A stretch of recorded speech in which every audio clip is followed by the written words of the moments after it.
Supreme কোর্টের নির্দেশে হাসপাতালে স্বাস্থ্য পরীক্ষার পর পুনরায় কারাগারে পাঠানো হলো পাকিস্তানের সাবেক প্রধানমন্ত্রী ইমরান খানকে। মাত্র কয়েক ঘন্টার স্বাস্থ্য পরীক্ষা শেষে পাকিস্তানের সাবেক প্রধানমন্ত্রী ইমরান খানকে আবারও আদিয়ালা কারাগারে ফিরিয়ে নেওয়া হয়েছে।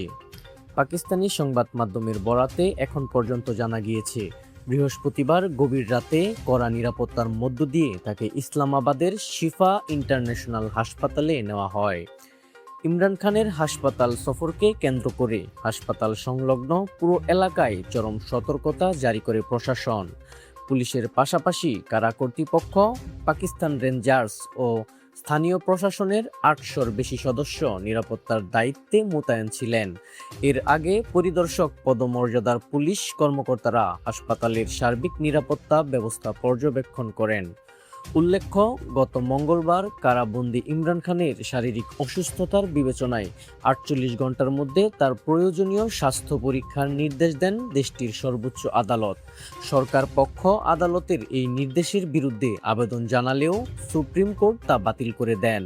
তবে সুপ্রিম কোর্টের নির্দেশ অনুযায়ী নির্ধারিত বেসরকারি হাসপাতালে না নিয়ে সরকারি হাসপাতালে নেওয়ার অভিযোগে দেশটির সরকারের বিরুদ্ধে আদালত অবমাননার পিটিশন দায়ের করেছে পাকিস্তান তেহরিকে ইনসাফ পিটিআই।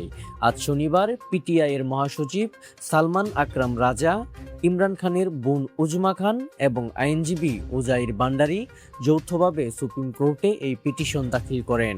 এ সময় সরকারের বিরুদ্ধে আইনি ব্যবস্থা নেওয়ার কথা উল্লেখ করেন তিনি।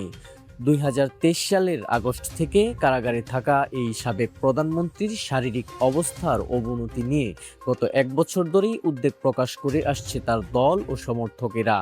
বর্তমান তোষাখানা দুর্নীতি ও অবৈধ বিয়ে সংক্রান্ত মামলায় সাজাপ্রাপ্ত হলেও তার বেশ কয়েকটি সাজা ইতিমধ্যেই বাতিল হয়েছে। তবে এখনও বেশ কিছু মামলার বিচার প্রক্রিয়া আদালতে বিচারাধীন রয়েছে।